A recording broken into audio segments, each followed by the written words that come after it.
Swala ndo ibada iliyokuwa bora katika ibada zote baada ya shahadatain. Baada ya wewe kwamba umekuwa Muislamu au umezaliwa ndani ya dini au umesilimu, ibada iliyokuwa bora baada ya hiyo ni swala. Kwa nini swala imekuwa ni bora kuliko ibada zingine zote baada ya shahadatain? Ni kwa sababu hizi ibada zingine zote zinategemea swala yako. Swala yako ikivuka salama, ukaswali inavyotakikana na khushu yake na nguzo zake na taratibu zake, ibada zingine zote unazozifanya wewe vile vile zitavuka salama. Lakini swala yako isipovuka salama, basi pata kujua hizi ibada zingine zote ambayo tunazifanya, unafunga Ramadhani miaka 50 60, umekwenda kufanya ibada ya hija, unatoa zaka, unatoa sadaka, unasoma Qur'ani, yote haya yatakwenda habaa manthura maadamu swala yako haikuwa sawa.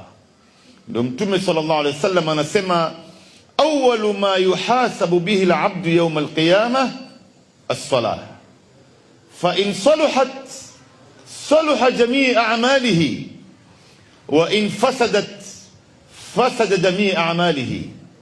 Jambo la mwanzo ambaye Muislamu atahesabiwa nalo mbele ya Mungu siku ya kiyama ni kuhusu swala yake.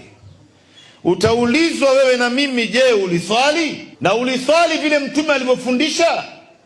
Ikipatikana kwamba uliswali na uliswali sawasawa, basi matendo yako mengine yote naye utaanza kuulizwa na itavuka salama. Utaanza kuulizwa mali yako ulipata vipi? Ulitoa zaka kiasi gani? Uliitumia vipi?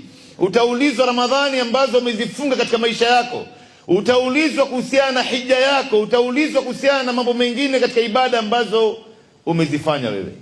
Lakini Mtume anasema, wa in fasada jamii a'malihi, na ikiwa swala yako haitovuka salama, haitokuwa sawa mbele ya Mungu siku ya kiyama, matendo yako mengine yote naye yataharibiwa, maana yake haitovuka salama.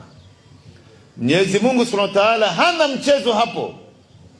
Ikipatikana kwamba wewe hukuswali na haukuswali sawasawa, hautoulizwa zaka yako, saumu yako ya Ramadhani, msikiti ngapi umejenga katika dunia hii, utashikwa moja kwa moja mpaka ndani ya moto wa Jahannam.